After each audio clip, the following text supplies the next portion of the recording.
It's really a pleasure to be back here in sort of a homecoming. I see with Mia so many familiar faces, and I really appreciate all of you coming here today. And I wanted to say thank you to the Institute of European Studies for having us here today. Thank you to the Council for being here. Thank you for Director Barlera from the Italian Cultural Institute for being here. It's really a privilege to present our book to you today. And I wanted to give you a little context about Mobilities and what the idea, the inspiration behind this book. And we drew a lot from what's called the mobilities turn in the social sciences, primarily in sociology, primarily out of the UK and in Lancaster, the Center for Mobilities Research, spearheaded by a scholar named John Urry. So for those of you who have studied tourism, probably know his move from tourism now to mobilities. And this mobilities turn departs from the sentiment that is best articulated by Zygmunt Bauman in his book, Collateral Damage, Social Inequalities in a Global Age, that mobility has fast become the main stratifying factor of our time. That is, the difference between those who move by choice and those who are moved by force. And this is what Urry has termed mobility-generated inequality. I became very interested in this difference between those who move by choice and those who move by force, because for a long time I studied tourists and tourism in Italy. In fact, my first book was about tourism in Italy. And these are people who move by choice, right? And I struggled to reconcile the very romanticized idea of Italy as a destination with the realities that I encountered on the ground. So for example, one anecdote I wanted to share was getting my permesso di soggiorno in Rome and trekking out to the questura amongst the long crowds of people. The questura is the police station, right? And the permesso di soggiorno is a permit of stay that anyone who's resident in Italy over 3 months is required to get this permit. But because I had the right passport, the American passport, my mobility was sanctioned by the Italian state, and I was allowed to jump the queue. I was treated better than many. I received exceptional treatment, even though legally I was an extracomunitario, just like everybody else in the crowd. And mobility does not just mean the physical movement of people. I think this is what we've been talking about here, but it also includes the movement of things and the movement of ideas, as well as communicative and virtual mobilities. And just to give you an example, the latter, virtual mobilities, the inequality of virtual mobilities might be, maybe you've heard about debates about the digital divide. I mean, here in the Bay Area, we talk about Silicon Valley, we're very familiar with those who have access to telecommunications, to the internet, and those who do not. And that's a growing divide. And we don't treat this in the book, but we certainly hope that this is a kind of another mobility that future studies could take on. And we hope to open up that conversation. Also, when we were conceiving of the volume, it was always important to take the study of mobility into consideration with its counterpoint, that is, immobility. So it's always existing in this dialectic, mobility and immobility. And the two terms are embedded with one another. We often asked, as we were writing the introduction and editing the essays, how does one enable and how does one foreclose the other? And so, yes, immobility and mobility was one of the main themes of the volume. Personally, from my own independent research project and in working on this volume, I became very interested in the relationship between state power and mobility. And this might speak to your question, Mia. I became very interested in the historical links between groups whose mobility was considered dangerous. We think of the Roma today. We think of the Bedouin in Libya under Italian colonialism. And now refugees, right? Mobilities that is a threat, that seems to be a threat to state power. Why is one passport more valuable than another? And I also wanted to update the figures that you gave. So that 60 million people, or displaced persons is the figure in 2014.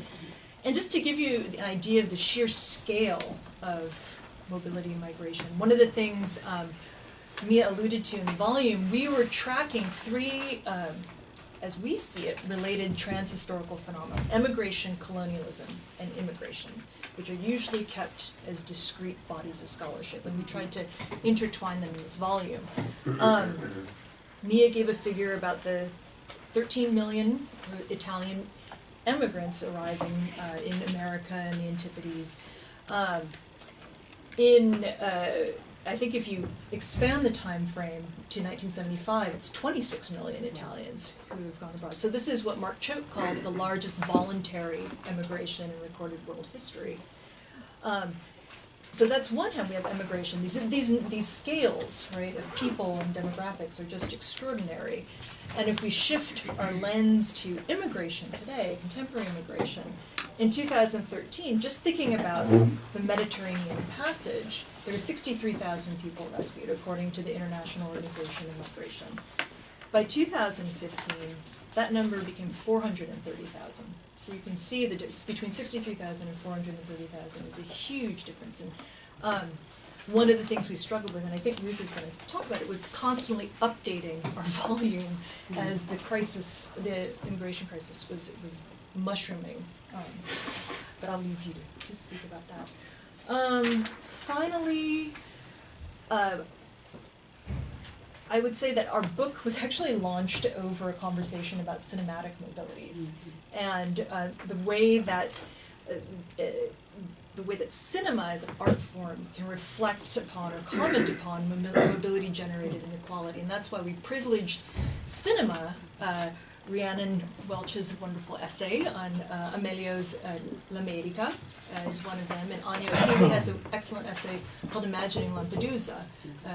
So we privileged cinema as opposed to, say, migrant literature in this volume, because we think that cinema comments upon what scholars have called the border spectacle in a way that's visual, and we wanted to privilege the visual in some sense. And there's been a lot of excellent work done in migrant literature too, so we felt that it was important to stick with cinema. And with that, I'm going to turn the word over to Ruth. Thank you. So I second Stephanie's ringraziamenti, all the hosts that we've had and the people present, and I'm very happy to be here. I see friends, former students, all people from many areas in my life. I also think that one of the things that attracted me to Italy, to take on Italy as a subject, a national subject of study, was this tension between the kind of immobility that Italy has, this kind of incredible cultural patrimony, right, practically unequaled. And there's attachment to family, there's attachment to place, there's, the glocal, right, was the local part of that, and the global. And so there's that, and yet there's this incredible porousness because of the geography of Italy, and there's a lot of mobility. And this tension, there's many tensions that make Italy an incredibly interesting place to study. There's also, so this kind of reverence for the past that can be overbearing for many Italians at times. And then Italy as this place of incredible industrial design, futurism, lots of revolutions. So that's another big tension within Italian culture and history and society. And I think that on a personal note, when I was in my 20s and I was making a decision, what to study, going to Rome, and I've returned to Rome at various times in my life, and it's very comforting that after we were speaking at lunch, I was in this terrible earthquake in California in 1993, and then I went back to Rome, and I remember walking along the walls of the Quirinale Palace and putting my hand on the walls and being so comforted that they were there. So there's this kind of structural or material base for Italy that is again both a blessing and a burden, I think. And also, I think, as someone who comes from a very nomadic family, my daughter is the first person on the paternal side to be born in the same country as her parent for like 200 years. They're wandering around. So Italy is it attracted me very much for this kind of part of the culture, the attachment to place, the attachment to tradition. So I was always skirting with this topic, I would say. And in my first book on fascism, some of the people I studied were writers or intellectuals who were opposed fascism. I'm thinking of Corrado Alvaro, the Southern writer.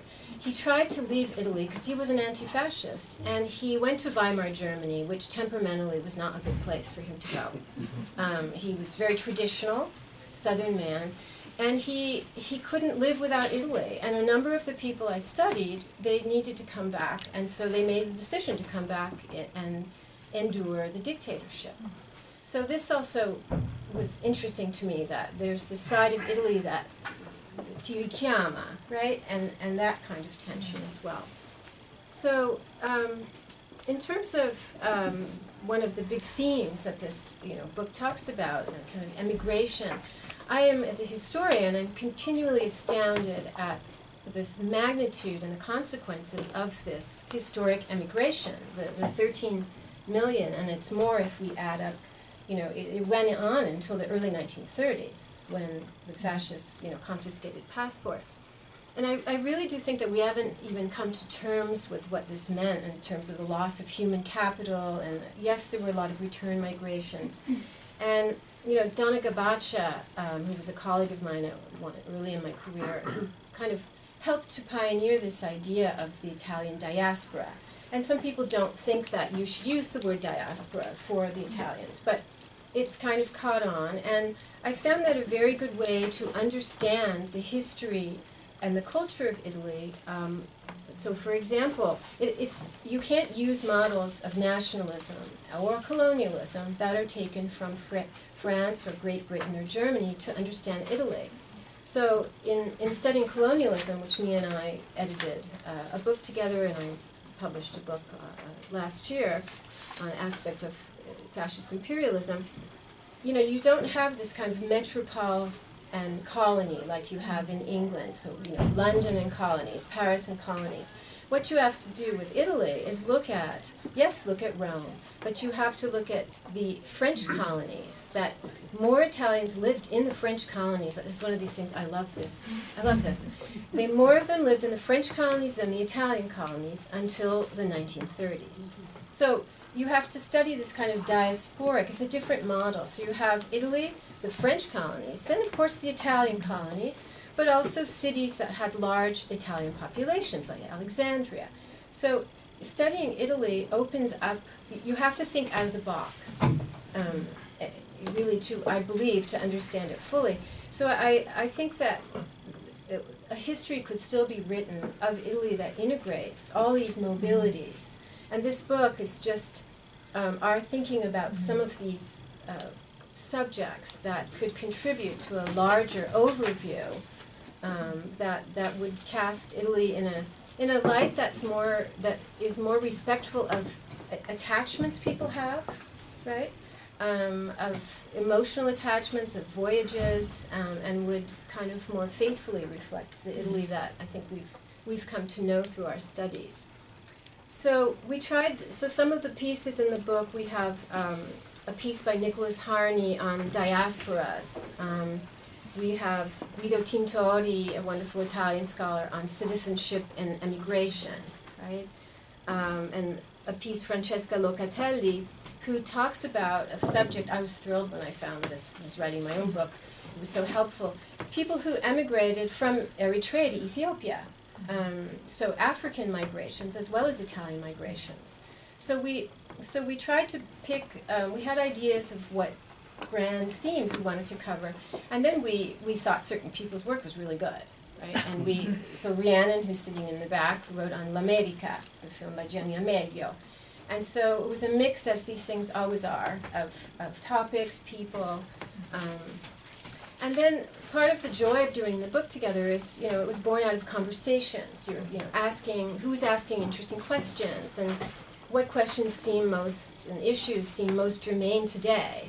And we had, politically, we were interested in investigating certain things that seemed to be almost morally compelling to us. So as Stephanie alluded, we decided we do not have a piece on tourism. And this could seem very contrarian, right? And Stephanie is an expert on tourism, has just published a fabulous book. But we decided not to do leisure travel because we wanted to feature, we only had space for like 8 or 9. There's also practicalities. And we wanted to feature what I think you said, movement that is impelled by economic necessity or refugee-type movement. And little did we know, from the time we thought of the book to the time it was in production, the migration crisis just mushroomed. So it seemed doubly a good thing that we, both in the choice of looking at visual artists who dealt with, like Amedio early on, and think of how important visuals are to our imagining today of the crisis. I wrote a piece for CNN on the little boy who drowned, Aylan, right?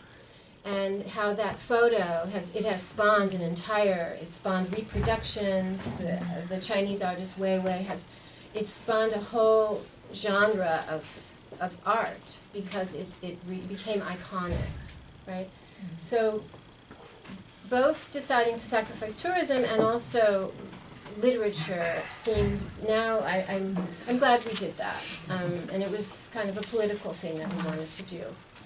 And yes, it was sad for us to have to revise, and some of our authors, like David Forgash, had to revise the numbers of migrant deaths and tragedies as the book was in production. And at a certain point we had to go onward, and the numbers kept rising. And his essay, it gets to one of the questions you brought up, Mia, because Italy has been so determined by its geography, fatalmente, right? Determined by its geography. And both because it is so porous. So David Forgash's issue, his article is on, was it blockades and coasts? The tension between being, surrounded by water and vulnerable. So the issue of being penetrable, but also needing to protect. And this has determined many, many political agendas, ideologies that have come up in Italian history. The other part of that, if you go north, is Italy's relationship with Europe, which is very, very complex, and this kind of feeling that you're on the periphery, and yet at some point having a very robust, gross national product, being an industrial country, and yet feeling that you're the boot, you're not the heart, you're not the head. And this, for those of us who study Italy, this has, generated among Italians a lot of autocritica, a lot of political projects that are designed to make Italy more central. And the worst was Mussolini's imperialism. But there are many others that were much better intentioned, shall we say. And so there's one phrase that I've heard since I started to think about Italy. Periodically, when I'm living in Italy, or now you read it on the web, Italians will say, entriamo in Europa. We're going to enter into Europe. And this is like a kind of a trope. Entriamo in Europa. Prepariamo questo entrata in Europa. And I would sit here as an American, but they're already in Europe. It means to enter into Europe. And this kind of sums it up, because they're in it, they're not in it. And this is, again, one of these tensions that has to do with position, with location, and then determines mobilities. I think I'll stop there because we really want to take questions and have a discussion about all of these things. But thank you all for coming. Yes.